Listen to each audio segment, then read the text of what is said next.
je vous assure, j'étais à 20 mètres du président de la République. À 20 mètres. Même pas 20 mètres, quand je dis 20 mètres, 10 mètres. Qu'est-ce qui fait problème?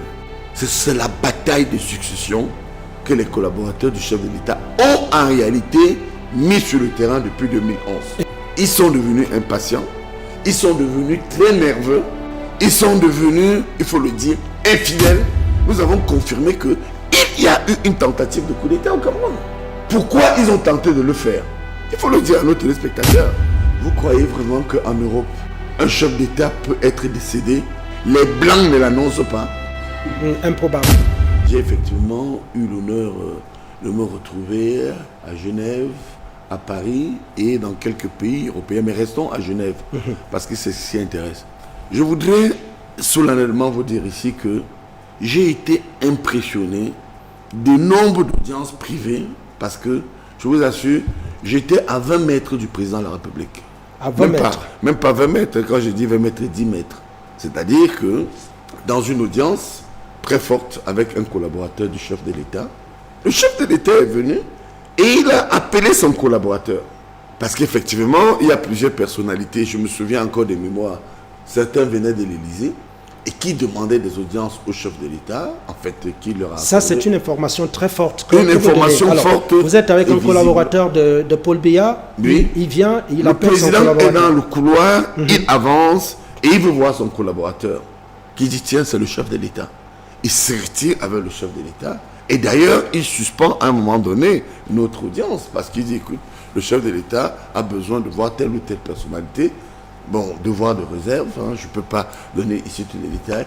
Et le président s'est retiré à un moment donné. Moi, je me suis retiré à un moment donné. Et je vous dis que le président était à peine à 10 mètres de moi. Alors, pour commencer un tel débat, il faut se poser immédiatement d'abord 3 questions. Est-ce que le président Paul Biya, sortant du Cameroun, partait d'ici en évacuation sanitaire? Non. Réponse non. On a vu le président de la République prendre l'avion et partir. Deuxièmement, une fois en Suisse, le président Paul Biya était-il hébergé dans une clinique? C'est-à-dire hospitalisé? Oui, hospitalisé. Là encore, non.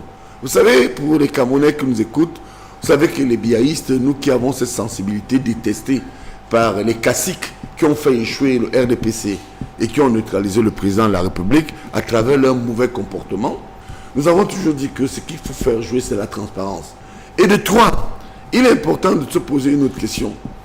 Y a-t-il eu un avion, à un moment donné, médical, destiné au président Paul Biya qui est passé par la Guinée? Là encore, non. Ça veut donc dire que, pour parler et pour planter le décor, et je chute là-dessus, qu'est-ce qui fait problème? C'est la bataille de succession que les collaborateurs du chef de l'État ont en réalité mis sur le terrain depuis 2011. Et vous dites que des collaborateurs, certains collaborateurs qui l'auraient neutralisé. Mais bien sûr. Alors, non, il ne peut pas neutraliser les mots en absence. De le neutraliser. Qui tentent de le neutraliser. Vous Parce les identifiez. En fait, ils sont devenus impatients. Ils sont devenus impatients. Ils sont devenus très nerveux.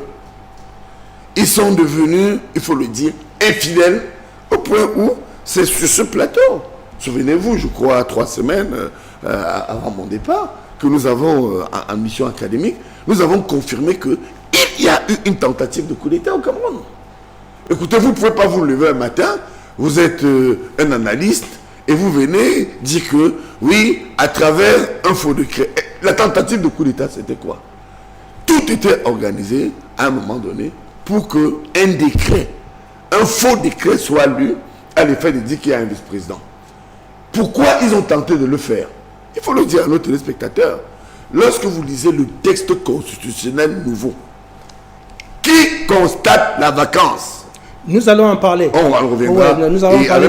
C'est prévu dans notre conducteur, hein, professeur. Très bien. Et donc, autre détail, est-ce que vous avez cherché à savoir pourquoi le chef de l'État n'a pas voyagé comme il en a coutume avant le 20 mai pour une je suis très curieux. Oui. Je suis très curieux. Parce qu'il a été annoncé, oui, qu'il voyagerait, comme ça se passe d'ailleurs depuis des années, et finalement il ne l'a pas fait. D'abord, cela n'a pas été annoncé. Ça n'a pas été annoncé. C'est une certaine rumeur, une déconstruction qui a prévu, sachant que le président n'a pas encore programmé officiellement son retour, ils ont annoncé que le président venait.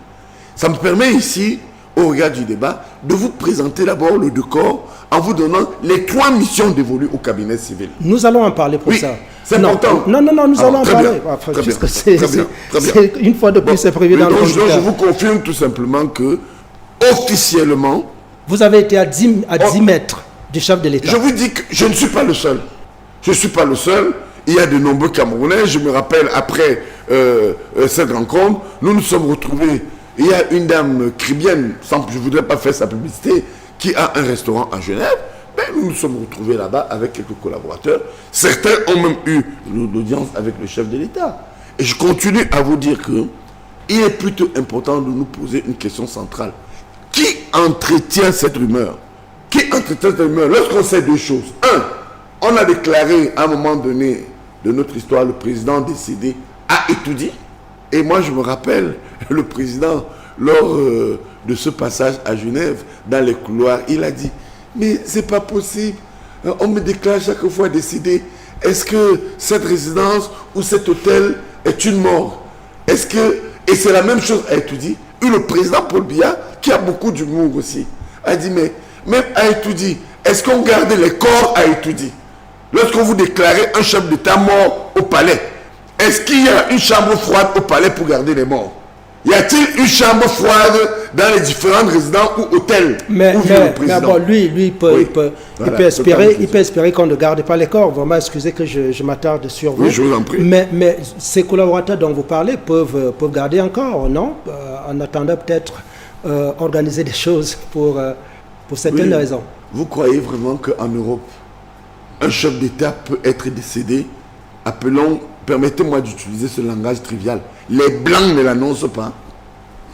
Improbable. Vous croyez que... Quand même improbable. Parce que là où il se trouve, il faut quand même le dire, parce que j'ai passé plus de 90% de ma vie, du temps de ma vie, en Europe, partie de l'Afrique, à 16 ans.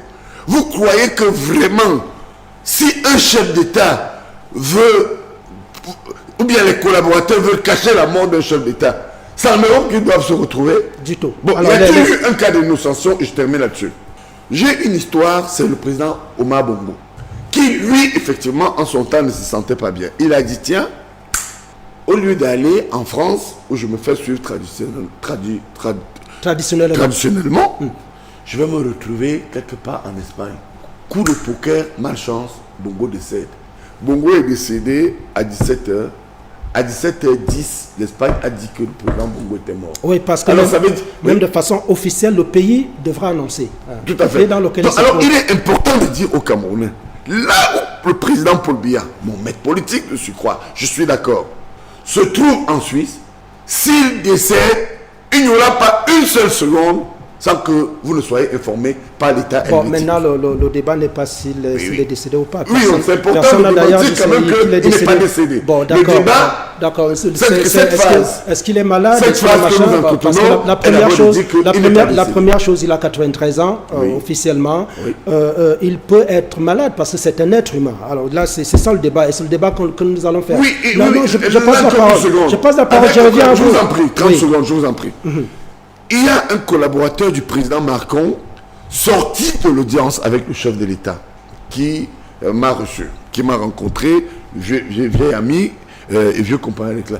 Et il m'a dit: écoutez, je ne viens pas ici dire, et je ne vais pas dire au président Macron, président de la République française, que le président de la République se porte hyper bien. Il dit qu'il a rencontré un monsieur de 93 ans qui a les bobos de son âge.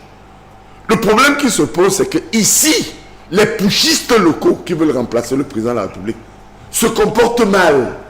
Les putschistes, hein? Locaux, oui. Écoutez, j'ai été auteur. Mais ceux-là ne sont pas de l'opposition. Hein? Mais ce sont ces gens. Tout ce combat que vous voyez, c'est à l'intérieur. D'accord, c'est pas de l'opposition. Et c'est une bataille.